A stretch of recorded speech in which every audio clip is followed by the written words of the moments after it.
ॐ वसुदेवसुतं देवं कंसचाणूरमर्दनं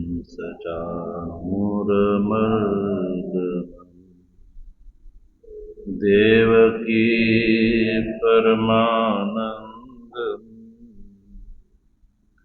कृष्णं वन्दे जगद्गुरुम्। मूकं करोति वाचालं पङ्गुं लङ्घयते यत्कृपातमहं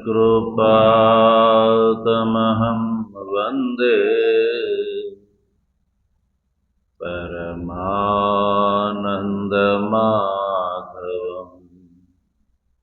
शङ्करं शङ्कराचार्यं केशवं बादरायणं सूत्रभाष्य कृतो वन्दे भगवन्तौ पुनः पुनः। ईश्वरो गुरुरात्मेति मूर्तिभेदविभागिने व्योमवद्व्याप्तदेहाय दक्षिणामूर्तये नमः। ॐ शान्तिः शान्तिः शान्तिः।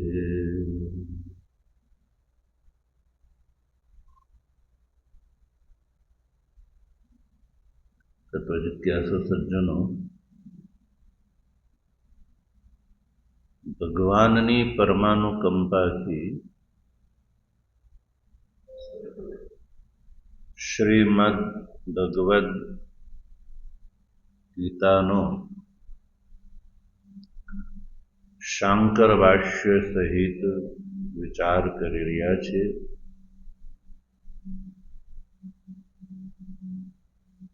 વિચાર ક્રમમાં સૌ પ્રથમ ઉપોદ્ઘાત ભાષ્ય ની ચર્ચા કરી।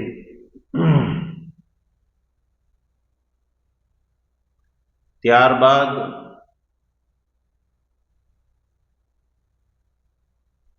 આ ગીતા શાસ્ત્રના પ્રથમ અધ્યાય અને બીજા અધ્યાયના એક દેશ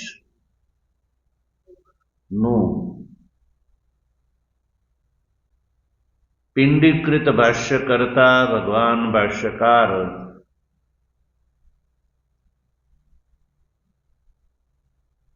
તાત્પર્ય સ્પષ્ટ કરતા કહે છે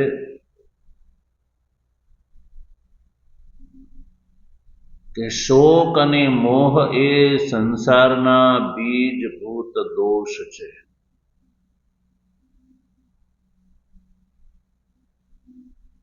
અને આ જે દોષ છે એની નિવૃત્તિ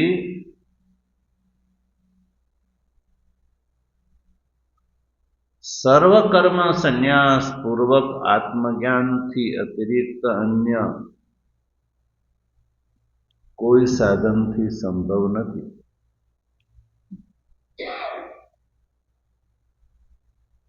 સર્વકર્મ સંન્યાસ પૂર્વક આત્મજ્ઞાન એ જ એકમાત્ર સાધન છે। એટલે આ જે સર્વકર્મ સંન્યાસ પૂર્વક આત્મજ્ઞાન નો ઉપદેશ કરવા માટે થઈને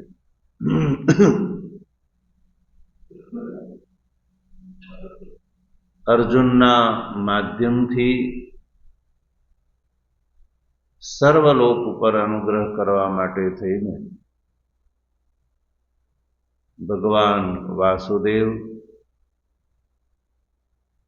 બીજા અધ્યાયના 11મા શ્લોકથી ઉપદેશ કરે છે.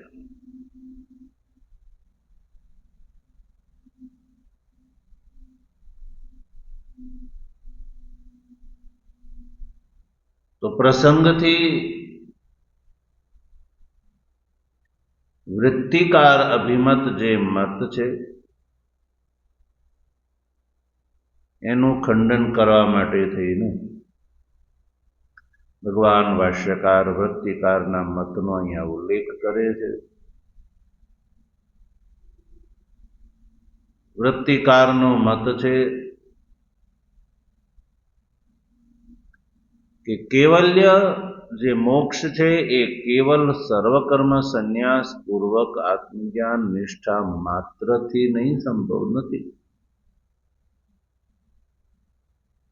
किंतु अग्निहोत्रादि श्रोत स्मार्त कर्म सहित ज्ञान थी केवलनी प्राप्ति થાય.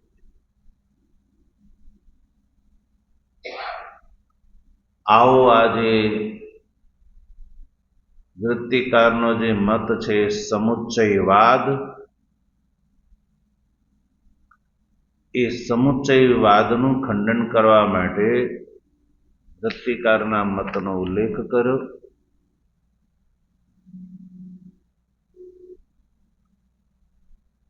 ભગવાન ભાષ્યકાર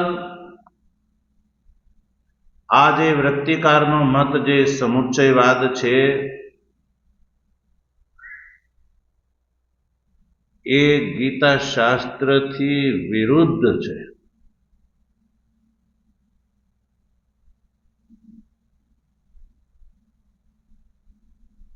ભગવાન અભિમત એ મત નથી, ભગવાન શ્રી કૃષ્ણ અભિમત મત નથી. જો ભગવાન શ્રી કૃષ્ણના ઉપદેશમાં ક્યાંય પણ જ્ઞાન કર્મ સમુચ્ચયવાદ હોત, યા એમણે ભગવાન શ્રી કૃષ્ણએ જ્ઞાન કર્મ સમુચ્ચયવાદનો જ અર્જુનને ઉપદેશ આપ્યો હોત, તો જ્ઞાન નિષ્ઠા અને કર્મનિષ્ઠાના એ વિભાગ ન બતાવે. પણ ભગવાન શ્રી કૃષ્ણના ઉપદેશમાં યોગ બુદ્ધિ અને સાંખ્ય બુદ્ધિ આશ્રિત જ્ઞાન અને કર્મનિષ્ઠાના વિભાગ જોવા મળે છે. અને એ ભગવાન શ્રી કૃષ્ણએ વિભાગ એટલા માટે કર્યા છે કે ભગવાન શ્રી કૃષ્ણ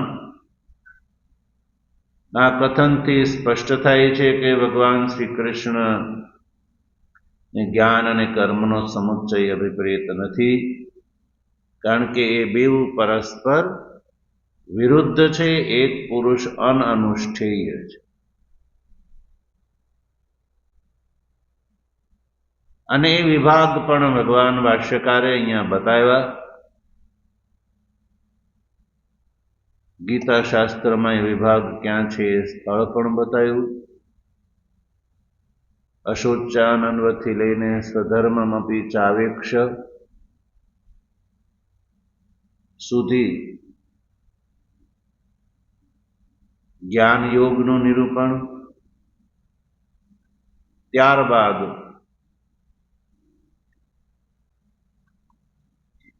એષા તે વિહિતા સાંખ્ય બુદ્ધિ યોગે તો ઇમામ શ્રેણુ,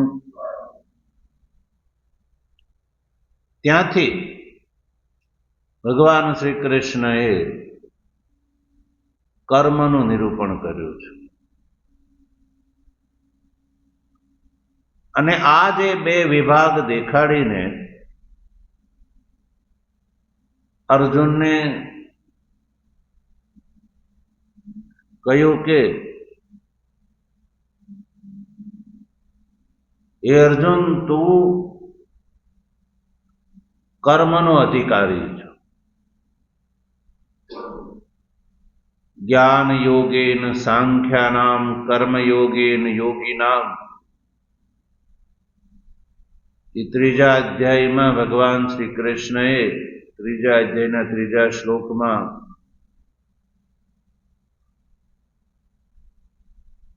જ્ઞાની અને કર્મયોગી આ બે અલગ અલગ અધિકારી બતાવેલા છે.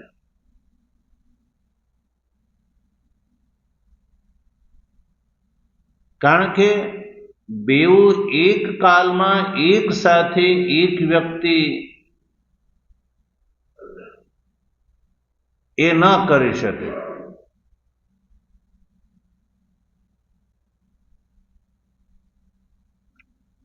કેમ? કારણ કે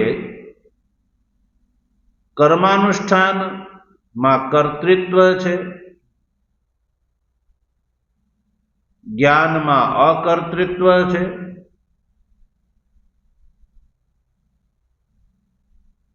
જ્ઞાનમાં એકત્વ છે, જ્યારે કર્માનુષ્ઠાનમાં અનેકત્વ છે. તો બંને એક પુરુષ આશ્રય કેવી રીતે હોઈ શકે? એટલે ભગવાન ભાષ્યકાર લખે છે,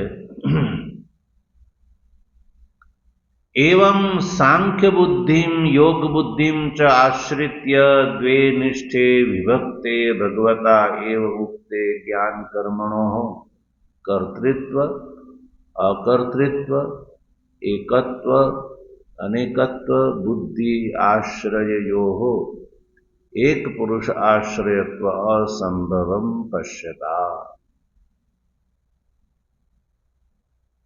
જ્ઞાન અને કર્મનિષ્ઠાના અધિકારી અલગ અલગ છે.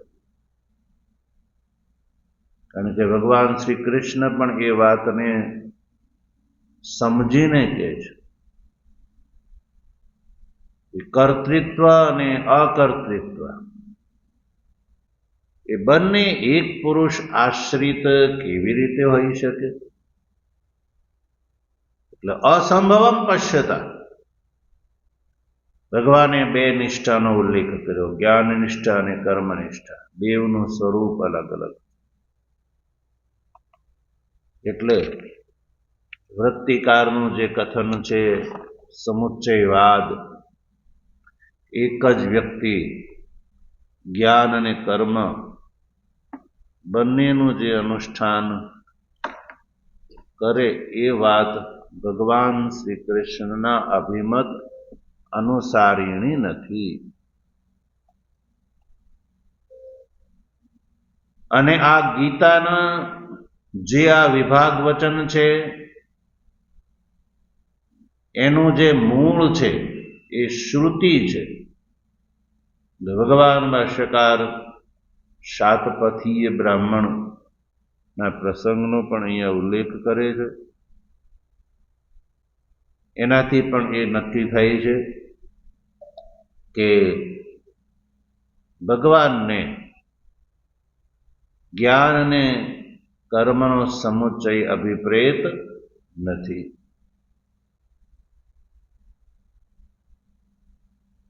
એ સિવાય બીજો એક દોષાંતર બતાવ્યો કે જો ભગવાન શ્રી કૃષ્ણએ અર્જુનને જ્ઞાન અને કર્મનો સમુચ્ચયનો જો ઉપદેશ આપ્યો હોત, યા એમ કહો કે ભગવાન શ્રી કૃષ્ણને કર્મ સમુચ્ચિત જ્ઞાન એ જ મોક્ષનું સાધન, એવું જો ભગવાનનો માનવું હોત તો અર્જુનનો જે પ્રશ્ન છે એ પ્રશ્ન અનુપપન્ન થઈ જાય. અર્જુને પ્રશ્ન કર્યો છે, જાયસે ચેત કર્મણસ્તે મતા બુદ્ધિર જનાર્દન તત્કિમ કર્મણિ ઘોરે મામ નિયોજયસી કેશવ. આ અર્જુનનો પ્રશ્ન જ ત્રીજા અધ્યાયનો પહેલો શ્લોક. અર્જુન ભગવાન શ્રી કૃષ્ણને કહે છે કે હે ભગવાન, કર્મણઃ બુદ્ધિ જાયસી તે મતાઃ. ભગવાન તમે એવું માનો છો કે કર્મ કરતા જ્ઞાન શ્રેષ્ઠ છે તો તત કિમ કર્મણિ ઘોરે મામ નિયોજયસી, ઘોરે કર્મણિ મામ કથમ નિયોજયસી, તો ઘોર કર્મ હિંસા પ્રચુર એ યુદ્ધ રૂપી કર્મની અંદર તમે મને શા માટે પ્રેરિત કરો છો? મને એકલું આત્મતત્વ જ્ઞાન જ આપો ને. કર્મ કરતા જ્યારે જ્ઞાન શ્રેષ્ઠ છે ત્યારે.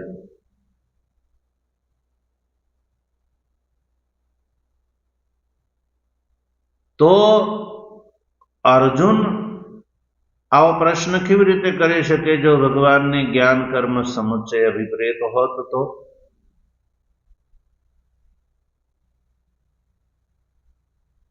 અર્જુનના પ્રશ્નથી એ સ્પષ્ટ થઈ જાય છે કે ભગવાન શ્રી કૃષ્ણને જ્ઞાન કર્મનો સમુચ્ચય અભિપ્રેત નથી.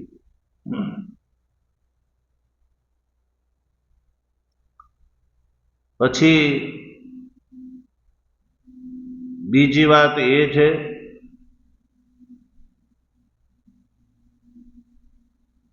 કે સમુચ્ચય એ ગીતા શાસ્ત્રનો અર્થ નથી. એમાં 5મા અધ્યાયના પ્રારંભમાં જે અર્જુનનો પ્રશ્ન છે ને એ પ્રશ્ન પણ અનુપન્ન થઈ જાય જો ગીતા શાસ્ત્રનો અર્થ સમુચ્ચય હોત તો. 3જા અધ્યાયનો પ્રશ્ન તો અનુપન્ન થયા જ છે, પણ 5મા અધ્યાયમાં પણ જે અર્જુનનો પ્રશ્ન છે ને એ પણ અનુપન્ન થઈ જાય જો ગીતા શાસ્ત્રનો અર્થ સમુચ્ચય હોત તો.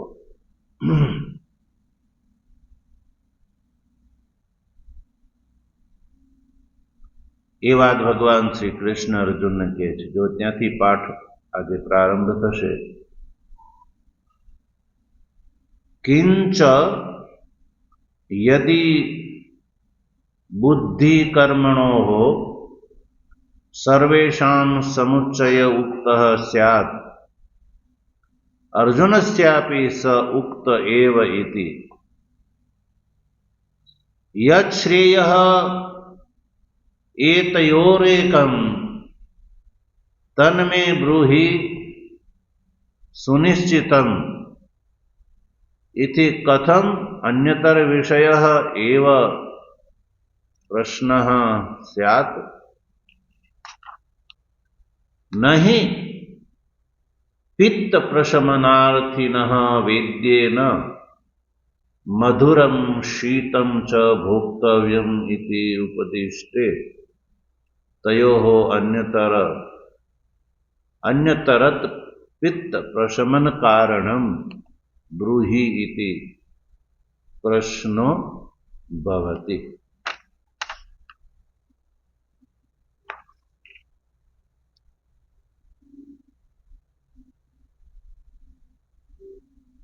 કહે છે કે બુદ્ધિ અને કર્મ, બુદ્ધિનો અર્થ છે જ્ઞાન, સર્વેષાં સમુચ્ચય ઉક્ત. બુદ્ધિ એટલે જ્ઞાન, જ્ઞાન અને કર્મનો સમુચ્ચય બધાના માટે ભગવાન શ્રી કૃષ્ણે કયો હોત. સર્વલોક માટે, બધાના પક્ષમાં, સર્વલોક માટે થઈને જો ભગવાન શ્રી કૃષ્ણે સમુચ્ચયનો ઉપદેશ જો આપ્યો હોત તો અર્જુનસ્યાપી સ ઉક્ત એવ ઇતિ, તો અર્જુન જે છે એ પણ સર્વની અંદર આવી જાય છે, તો અર્જુનને માટે પણ એ ઉપદેશ લાગુ પડે. તો સ ઉક્ત એવ ઇતિ,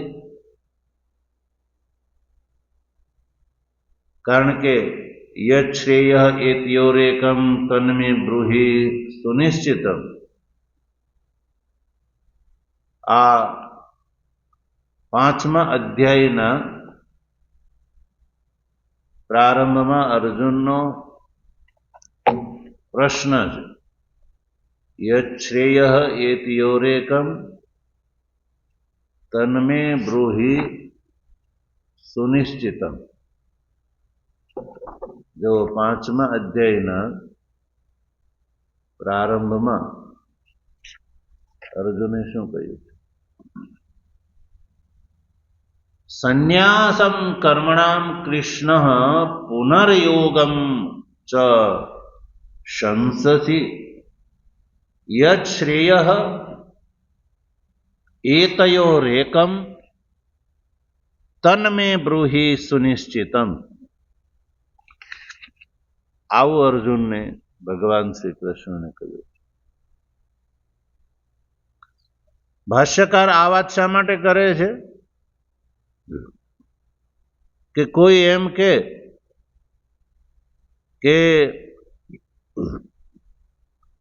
આમ જનમાનસ માટે સમુચ્ચય અભિપ્રેત છે અને અર્જુનને માટે સમુચ્ચયનો ઉપદેશ ભગવાને નથી આપ્યો, એવું यदि કોઈ કહે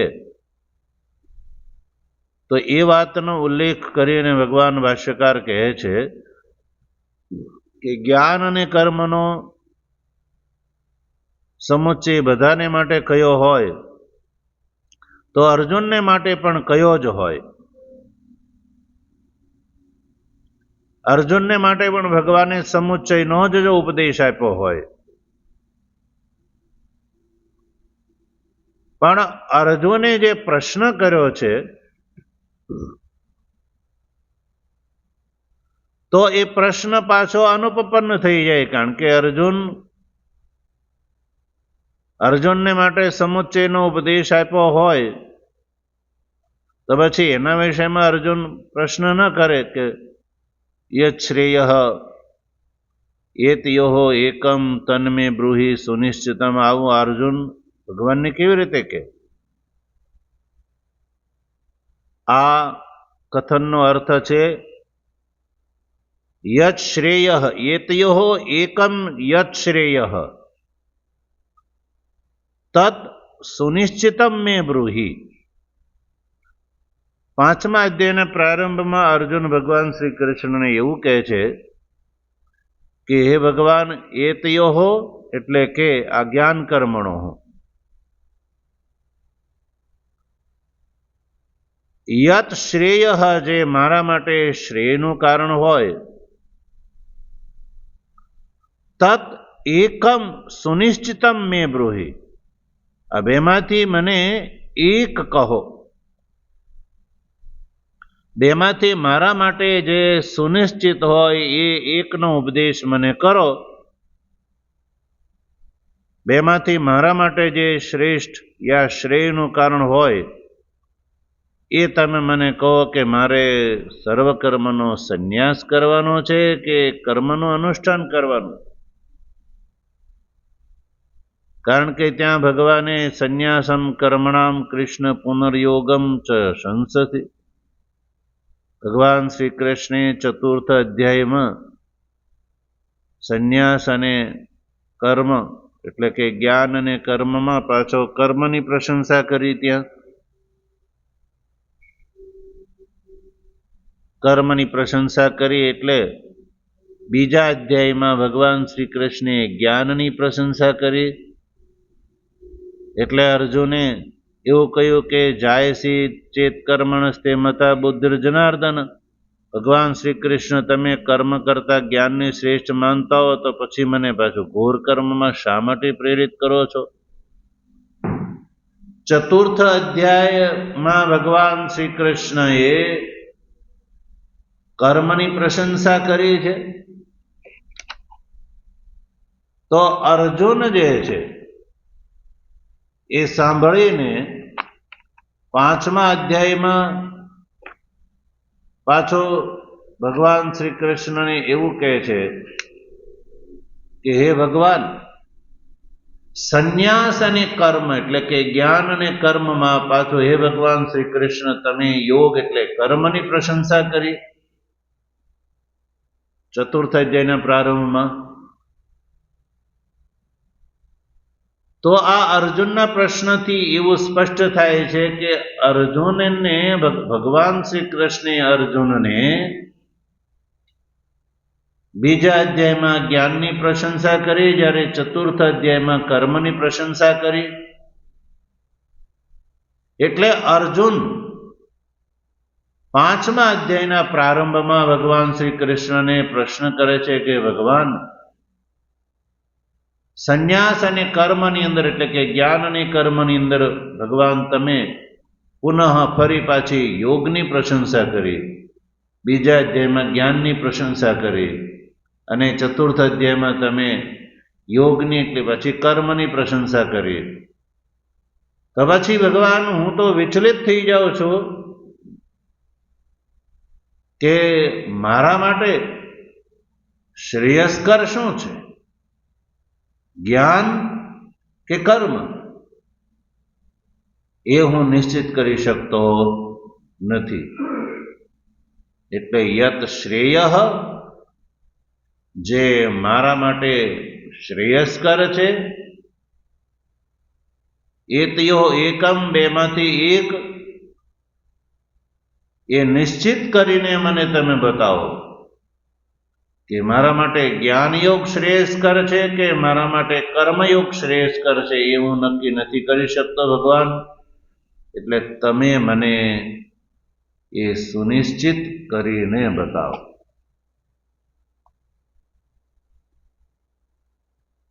અર્જુનના આ પ્રશ્નથી એ વાત સ્પષ્ટ થઈ જાય છે કે વૃત્તિકારના મત અનુસાર જો ભગવાન શ્રી કૃષ્ણએ અર્જુનને જ્ઞાન અને કર્મનો સમુચિત ઉપદેશ આપ્યો હોત તો અર્જુન ભગવાનને એવું કહેતા જ નહીં કે બેમાંથી એક મને બતાવો, એવું ન કે.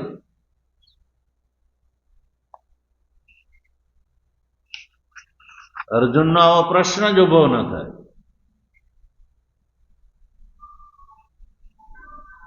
ભગવાન ભાષ્યકાર આ દ્રષ્ટાંતથી સ્પષ્ટ કરે છે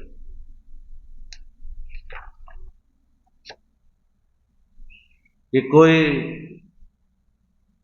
પિત્તનો રોગી પિત્તનું પ્રશમન કરવા માટે વૈદ્યની પાસે જાય.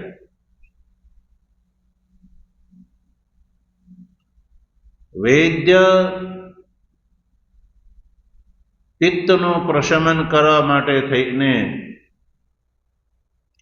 દર્દીને એવું કહે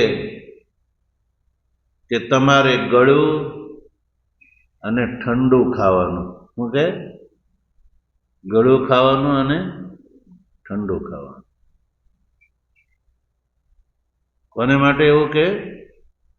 પિત્તના રોગી માટે. પિત્તના રોગીને વૈદ્ય કહ્યું કે તમારે મધુર અને શીત ખાવાનું, એટલે કે ગળ્યું અને ઠંડુ ખાવાનું. મધુરમ શીતમ ચ ભોક્તવ્યમ, મધુર અને ઠંડુ શીત તમે ખાજો તો તમારા પિત્તનું પ્રશમન થઈ જશે. જ્યારે આવું ડોક્ટરે કહ્યું દર્દીને તો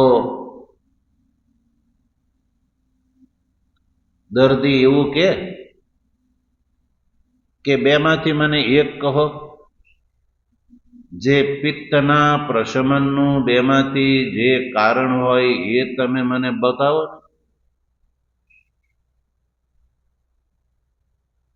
અન્યતરત પિત્ત પ્રશમન કારણમ બ્રૂહિ, બેમાંથી એક પિત્તના પ્રશમનનું કારણ હોય એ તમે મને કહો ને.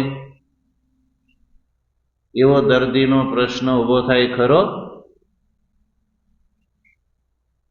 કેમ? કારણ કે વૈદ્ય તો એવું કહી દીધું કે ભાઈ તમારે તો બેઉ ખાવાનું છે, મધુરે ખાવાનું છે અને ઠંડુય ખાવાનું છે. બેઉ ખાવાનું કહ્યું તો દર્દી એ વખતે એક વેદને કઈ એવું ન કહે કે બેમાંથી એક જે પિત્ત, જેનાથી પિત્તનું પ્રશમન થાય એ બેમાંથી એક કહો, એવું કહી શકે? દર્દીના મનમાં પ્રશ્ન ઉભો થાય જ નહીં, કારણ કે વેદે તો પિત્ત દોષનું પ્રશમન જેનાથી થાય એ ઉપાય મધુર અને શીત એ બેવું છે, કે તારે મધુરે ખાવાનું છે અને ગળ્યું ખાવાનું છે અને ઠંડુય ખાવાનું છે. બેવ જે છે પિત્તના પ્રશમનના કારણ છે, એટલે વેદે કહ્યું છે. તો પછી દર્દીનો એ પ્રશ્ન ન ઉભો થાય કે બેમાંથી એક મને કહો જેનાથી પિત્તનું પ્રશમન થાય. વેદે તો કહ્યું કે બેવથી થશે. પિત્તનું જે પિત્ત દોષ નિવૃત્તિ બેવથી થશે, બેવ ખાવાનું કહ્યું છે. તો જેમ દર્દી પછી એમ નથી કહેતો કે બેમાંથી એક મને કહો કે જેનાથી પિત્તનું પ્રશમન થાય. એવી રીતે જો ભગવાન શ્રી કૃષ્ણએ પણ અર્જુનને સંસારના બીજભૂત દોષની નિવૃત્તિ માટે થઈને જ્ઞાન અને કર્મનું સમુચિત અનુષ્ઠાનનો ઉપદેશ આપ્યો હોત તો 5મા અધ્યાયમાં પ્રારંભમાં અર્જુન ભગવાનને એવું કેવી રીતે કે બેમાંથી એક મને કહો, અને કદાચ કે અર્જુન મન એવો પ્રશ્ન કરે તો ભગવાન અર્જુનને એવું કે મેં તો તને બેવનું અનુષ્ઠાન કહ્યું છે, તારે તો બેવનું અનુષ્ઠાન કરવાનું છે, એકની વાત જ નથી. પેલો દર્દી એમ કે ભાઈ બેમાંથી એક મને બતાવો ને, ઠંડુ યા ગળું, જેનાથી પિત્તનું પ્રશમન થાય, બેમાંથી એક કહો ને. તો ડોક્ટર શું કહે છે, વેદ શું કહે છે કે ભાઈ તારે તો બેવું ખાવાનું છે, બેવ બંને ખાવાથી પિત્તનું પ્રશમન થાય છે, એટલે બેમાંથી એકની વાત જ નથી, તારે તો બેવ ખાવાના છે. એવી જ રીતે અહીંયા પ્રસંગમાં પણ જો ભગવાન શ્રી કૃષ્ણએ અર્જુનને જ્ઞાન અને કર્મનું સમુચિત અનુષ્ઠાન સંસારના બીજભૂત દોષની નિવૃત્તિ માટે કહ્યું હોત, અને કદાચ અર્જુન જે છે એ આ વાતને સમજ્યા વગર કદાચ ભગવાન શ્રી કૃષ્ણને એવો પ્રશ્ન કરે કે યત શ્રેય હેત યોરેકમ તન્મે બ્રૂહિ સુનિશ્ચિતમ, બેમાંથી એક મને કહો, જ્ઞાન યા કર્મ. ભગવાનના અભિપ્રાયને સમજ્યા વગર પણ જો અર્જુન આ પ્રશ્ન કરે તો ભગવાન પણ એને એવો જ ઉત્તર આપે કે અર્જુન મેં તો તને બેવનું સમુચિત અનુષ્ઠાન બતાવ્યું છે, બેમાંથી એક નહીં. તો ભગવાન 5મા અધ્યાયના અર્જુનના પ્રશ્નના ઉત્તરમાં આવો ઉત્તર આપે કે મેં તો તને બેવનું સમુચિત અનુષ્ઠાન બતાવ્યું છે, તો તું બેમાંથી એકનું અનુષ્ઠાન કરવાની વાત છે એમ કેમ કરે છો, એવું કહે. પણ ભગવાને એવું કહ્યું નથી. 5મા અધ્યાયના પ્રારંભમાં અર્જુનના પ્રશ્નના ઉત્તરમાં ભગવાન શ્રી કૃષ્ણએ અર્જુનને એવું નથી કહ્યું કે ભાઈ મેં તો તને બેવનું અનુષ્ઠાન બતાવ્યું છે. ભગવાન શ્રી કૃષ્ણે તો અધિકારી ભેદથી જ્ઞાન અને કર્મનું અનુષ્ઠાન બતાવ્યું. કર્મનો અધિકારી અલગ છે, જ્ઞાનનો અધિકારી અલગ છે.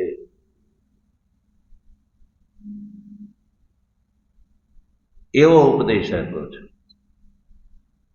એટલે ભગવાન શ્રી કૃષ્ણના કથનાનુસાર મનુષ્યએ સૌથી પહેલા કર્માનુષ્ઠાન કરવું જોઈએ. ગીતામાં કહેલા કર્મયોગનું અનુષ્ઠાન, અને કર્મયોગના અનુષ્ઠાન કરતા કરતા ચિત્ત શુદ્ધ થાય. ચિત્ત શુદ્ધ થયા પછી જ એ જ અધિકારી સર્વ કર્મના સંન્યાસનો એ અધિકારી થઈ જાય. અને એ સર્વ કર્મના સંન્યાસનો અધિકારી જે છે એ વેદાંતનું શ્રવણાદિ સાધન કરે તો એ દ્વારા આત્મતત્વ જ્ઞાન પ્રાપ્ત થતા એ અધિકારીના આ સંસારના બીજભૂત જે દોષ છે, શોક મોહ આદિ, અહંતા મમતા, એનું કારણ જે અજ્ઞાન છે એ દૂર થઈ જાય છે ને એ જીવદ અવસ્થામાં કેવલ્ય મોક્ષનો અધિકારી થઈ જાય છે.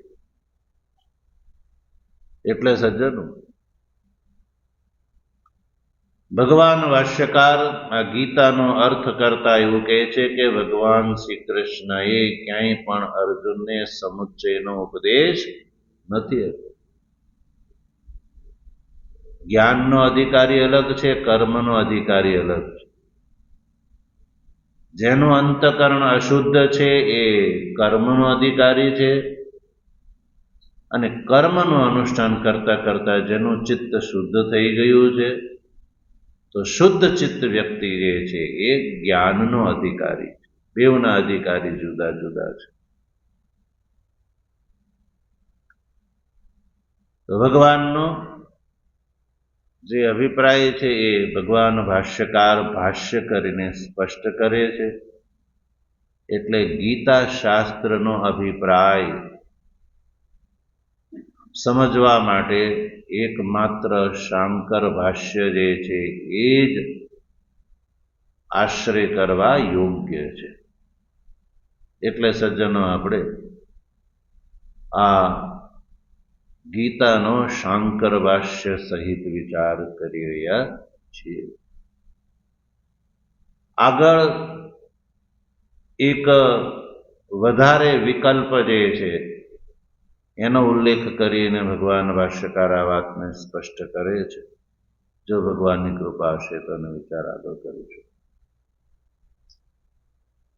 વસુદેવસુતં દેવં કંસચાણૂરમર્દનં દેવકી પરમાનંદં કૃષ્ણં વંદે જગદ્ગુરું. મૂકં કરોતિ વાચાલં પંગું લંઘયતે ગિરિં યત્કૃપાતમહં વંદે પરમાનંદમાધવં.